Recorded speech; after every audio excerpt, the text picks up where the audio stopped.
कायदा कुरान मजीद की तफसीर को यानी कुरान से पढ़ने का हम आगाज़ कर रहे हैं। और इसमें आप पहले तो मैं बता दूं, क्योंकि सबसे ज़्यादा 30वां पारा पढ़ा और सुना जाता है, नमाज में भी आप 30वें पारे की ज़्यादातर तिलावत सुनते हैं। तो और 30वें पारे में भी आखिरी 10 सूरतें ज़्यादा पढ़ी जाती हैं। तो हमने ये इरादा किया है कि हम आखिरी 10 सूरतों से शुरू करते हैं। अलम तारा कैफ़ फ़अल रब्बुका बि अस्हाबिल फ़ील। तो इसमें आपने एक काम ये करना है कि इस दर्स में आपने कुरान सामने रखना है, और ये जहन में रखिए कि जब भी आप कुरान मजीद की तिलावत करें ना, तो ज़िंदगी भर के लिए एक जैसा कुरान ही आपने रखा है। कुरान जो है ना, मुख्तलिफ़ किस्म के छापे होते हैं, बाज़ 15 लाइनों वाले, बाज़ 16 लाइनों वाले। तो ये बात जहन में रखें, हाफिज़ों की आदत होती है कि जिस कुरान से वो याद करते हैं तो फिर पूरे ज़िंदगी वही कुरान उनके हाथ में होता है, यानी 15 लाइनों वाला, क्योंकि उसमें ये होता है कि ये वाली आयत यहाँ से शुरू हो रही है, यहाँ ख़त्म हो रही है, ये पेज यहाँ से शुरू होकर यहाँ ख़त्म हो रहा है। तो पूरी ज़िंदगी के लिए उनके जहन में एक एक बैठ जाता है कि जो मैं तिलावत कर रहा हूँ ना, ये फ़लाँ लाइन चल रही है कुरान मजीद की। तो जैसे हाफिज़ कुरान मजीद एक जैसा रखते हैं हमेशा के लिए, मैंने 15 लाइनों वाले कुरान से हिफ्ज़ किया है, तो मैं हमेशा 15 लाइनों वाले कुरान पे ही तिलावत करता हूँ। और अपने बच्चों को भी मैंने, जो मेरे बच्चे हिफ्ज़ कर रहे हैं, अल्लाह ताला उनको हाफिज़ बनाए, उनको भी मैंने 15 लाइनों वाले कुरान पे लगाया है, ताकि मुझे सुनने में भी आसानी हो। कभी मैं उनका कुरान सुनूंगा तो मुझे पता होगा कि हमारी यानी जो सोच है ना, वो सेम है, वो किस लाइन पे चल रहे हैं, मुझे पता होगा ये वाली लाइन वहाँ है। तो आप 15 लाइन या 16 लाइन कोई भी एक कुरान मुतय्यन करें, चाहे आपने कुरान हिफ्ज़ ना भी करना हो, तो तिलावत ही हमेशा एक कुरान से किया करें, क्योंकि ना वो लाशूरी तौर पर वो आयतें आपके जहन में बैठ जाएंगी और आपको पता होगा कि ये वाले पेज के इस जगह पर ये आयत चल रही है, ये लाशूर में बैठ जाती है बात। तो अब आप जब तफसीर का आगाज़ कर रहे हैं बाकायदा, तो उसमें भी आपने एक किस्म का कुरान रखना है अपने सामने हमेशा, फिर उसी पर तिलावत भी करें, और वो या तो 15 लाइनों का हो या 16 लाइनों का। ऐसा ही है ना, दो ही आते हैं ना 15 या 16 लाइनों वाले, तो इन दोनों में से कोई एक हमेशा के लिए आप मुतय्यन कर लें। फिर वो बेशक बाज़ छोटे साइज़ में भी होते हैं, बड़े साइज़ में भी होते हैं, लेकिन उनकी तरतीब एक ही जैसी रहती है। तो एक जैसा कुरान आपने अपने सामने रखना है, और जो सूरत मैं यहाँ पढ़ाऊँगा वो कुरान में आपके सामने होनी चाहिए। हुआ ये था कि रसूलुल्लाह सल्लल्लाहु अलैहि वसल्लम की विलादत से 50 दिन पहले ये हुआ कि यमन में जो हबशा का बादशाह था ना, हबशा के बादशाह का गवर्नर था यमन में, उसका नाम था अबरेहा। वो था ईसाई, सारे ईसाई थे उस वक्त, इन इलाकों के जितने लोग थे। उसने एक कनीसा बनाया, चर्च बनाया। अब जाहिर है चर्च में वो रश उस दौर में भी नहीं होता था जो बैतुल्ला में होता है। उस दौर में भी बैतुल्ला में लोग ज़्यादा जाते थे, क्योंकि हज बैतुल्ला में उस दौर में भी इब्राहिम अलैहिस्सलाम के दौर से चला आ रहा था। तो उसने कहा, यार ये क्या मसला है, अरब जिनको कुछ आता वाता नहीं है और उनकी ज़मीन रेगिस्तान पर मुश्तमिल है, ना खाने को ना पीने को, लेकिन उनके पास एक घर है जहाँ सारी दुनिया हज के लिए जाती है, और हमारी जो कनीसा में और चर्च में कोई भी नहीं आता। तो उसने क्या किया, वहाँ पे हज शुरू कर दिया, ऐलान कर दिया यहाँ हज होगा, पब्लिक यहाँ आएगी। अरबों को गुस्सा आया, तो किसी अरब ने यमन में ना, वहाँ जाके बाज़ रिवायात में मिलता है वहाँ क़ज़ाए हाजत कर दी उसके जाके चर्च में, बाज़ में आता है कि आग लगा दी, कुछ भी, यानी जो भी होता है। उसको गुस्सा आया, उसने कहा ऐसी की तैसी मैं बहुत बड़ा लश्कर लेकर मक्का पे हमला करूंगा और बैतुल्ला को गिरा दूंगा, खाना काबा को गिराऊंगा, ताकि हज जो है ना अब यहाँ हुआ करे, पब्लिक वहाँ ना जाया करे। इतना बड़ा लश्कर लेकर वो आया, तो जाहिर है अरबों में इतने बड़े लश्कर से लड़ने की ताकत नहीं थी। तो अबरेहा ने, क्योंकि उस वक्त नबी सल्लल्लाहु अलैहि वसल्लम के दादा हज़रत अब्दुल मुत्तलिब वो बैतुल्ला के मुतवल्ली थे, रखवाले थे, बैतुल्ला की हिफाजत पे मामून थे, और उनको इसी वजह से फजीलत हासिल थी। तो अबरेहा ने उनसे डायरेक्ट रब्ता किया और उनसे कहा कि हमारा मकसद आपसे फड्डेबाजी, आपसे लड़ाई नहीं है, हम सिर्फ बैतुल्ला को गिराने आए हैं और गिलाकर पतली गली से निकल जाएं। पतली गली तो नहीं कहा, वो मैं कह रहा हूं, तो निकल जाएंगे। अब्दुल मुत्तलिब ने देखा कि इतना बड़ा लश्कर है, हम में इससे लड़ने की ताकत नहीं है। तो अब्दुल मुत्तलिब ने ये इरादा किया कि भाई हम नहीं लड़ सकते इनसे, और ये भी कहा कि अल्लाह का घर है, अल्लाह इसकी हिफाजत करेगा। और वो अब्दुल मुत्तलिब के ऊँट भी ले गया था, लड़ाई के दौरान आया ना, पहले हमला किया तो ऊँट ले गया। तो अब्दुल मुत्तलिब ने उनसे ऊँट छुड़वा लिए, कहा कि भाई ये मेरे हैं, मैं इसका मुतालबा करता हूँ, बाकी रहा तक जहाँ तक घर का मामला है, अल्लाह के घर का, तो अल्लाह है जो इसकी हिफाजत खुद करेगा, अल्लाह का घर है। क्योंकि असबाब की दुनिया में उनमें लड़ने की ताकत थी नहीं, उनको पता था हम लड़ेंगे तो मारे जाएंगे सारे। अब्रहा के पास थे बहुत बड़े बड़े हाथी, और अरब हाथियों की जंग से वैसे भी मानूस नहीं थे, वो तो घोड़े की लड़ाइयों के आदी थे, हाथी तो वो देखे नहीं थे उन लोगों ने कभी। आज भी अरब के रेगिस्तानों में हाथी की तो खुराक इतनी होती है, उसको तो बहुत ज़्यादा घास चाहिए और बहुत खुराक चाहिए उसको, बहुत ज़्यादा।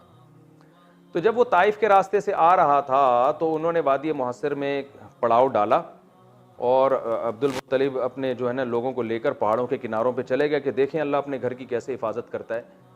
तो जब वो वादी मुहस्सिर पे उन्होंने पड़ाव डाला तो क्या हुआ कि अल्लाह ताला ने ये परिंदे भेजे, जिसका अल्लाह कुरान में तज़किरा कर रहे हैं, अलम तारा कैफ़ फ़अल रब्बुका बि अस्हाबिल फ़ील। ए नबी, इससे खिताब नबी को भी हो सकता है, जो भी कुरान की तिलावत कर रहा है हर एक को खिताब हो सकता है कि क्या तूने देखा नहीं, तारा का माना क्या तुमने देखा नहीं कि रब ने अस्हाब फ़ील वालों के साथ क्या किया। देखा का लफ्ज़ इससे इस्तेमाल किया कि ये इतना मुतवातिर वाक़या था कि गोया जिसने नहीं भी देखा उसने अपनी आंखों से देखा है, क्योंकि बहुत बड़ा वाक़या हुआ था। तो उस वक्त बहुत ज़्यादा शोहरत हो गई थी इस वाक़े की, जब क्योंकि अल्लाह ने जो परिंदे भेजे ना छोटे छोटे, उन्होंने जब कंकर मारे तो वो कंकर उनके पूरी सर से घुस के नीचे तक आर पार हो जाते थे, और उनको ऐसा जिस्म गलने लगता था, सड़ जाता था पूरा, जैसे खाया हुआ भूस। अल्लाह ने मिसाल दी है ना मुर्दा लाशें, तो उनमें बहुत सारे तो मर गए, बहुत सारे भाग गए। तो अल्लाह ने भागने में भी उनको इसलिए भागने दिया कि कुछ जाके अपनी कौम को बताएं कि हमारे साथ हशर क्या हुआ है। तो जो भागे वो भी बिलाखिर कुछ वक्त के बाद बीमारी में, वबा में मुब्तला होकर, यानी उसी से एक ऐसे जरासीम उनके बॉडी में फैल गए, वो भी मर गए। और मदीना में बहुत से लोग थे जो मक्का में, जो उसके लश्कर के बचे हुए लोग थे, वो नाबीना हो गए थे। और अहादीस में ये बात साबित है, सहाबा बयान करते हैं जिन सहाबा ने उनको देखा कि वो कहते हैं हमने उनको मक्का की गलियों में भीख मांगते हुए देखा। कुछ नाबीना हो गए, अंधे हो गए, बाज के गोश गल गए। तो बहुत बड़ी तादाद तो हाथियों समेत मर गई, कुछ तादाद भाग गई, कुछ मक्का में ही रह गई, वो भागने के काबिल भी नहीं बची। तो उनको अरबों ने भी देखा। तो ये वाक़या बहुत तवातुर के साथ अरब में मशहूर था। और उसी के 50 दिन के बाद आप सल्लल्लाहु अलैहि वसल्लम की विलादत, ये वाक़या मुहर्रम में हुआ और आपकी विलादत रबीउल अव्वल में हुई है। तो ये अल्लाह ने आप सल्लल्लाहु अलैहि वसल्लम के दुनिया में आने से पहले एक मोजज़े को ज़ाहिर किया। तो याद रखें, इसका ये मतलब नहीं है कि जो भी बैतुल्लाह पे कोई गिराने की कोशिश करेगा तो अल्लाह ऊपर से अबाबील भेजेंगे, ये एक वाक़या हो गया। तो वरना दुनिया ये असबाब की दुनिया है, कभी अल्लाह मोजज़ा दिखाते हैं, कभी नहीं दिखाते। उसके बाद बैतुल्लाह पर हमले हुए हैं, जो बैतुल्लाह बाकायदा ढाया है।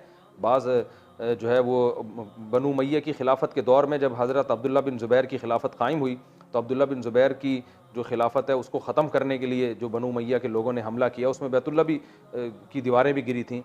तो ये इसलिए कह रहा हूँ कि एथियस और जो मज़हब मुखालिफ लोग हैं वो ये कह सकते हैं कि बैतुल्ला को अल्लाह ना करे कोई कोई गिराना चाहे तो कोई ऊपर से फरिश्ते नहीं आते। तो अल्लाह ने कभी नहीं वादा किया कि जब भी कुछ ऐसा करोगे तो फरिश्ते आएंगे। हदीस में आता है क़ुर्ब क़यामत में बैतुल्ला को ढा दिया जाएगा, हज बंद हो जाएगा।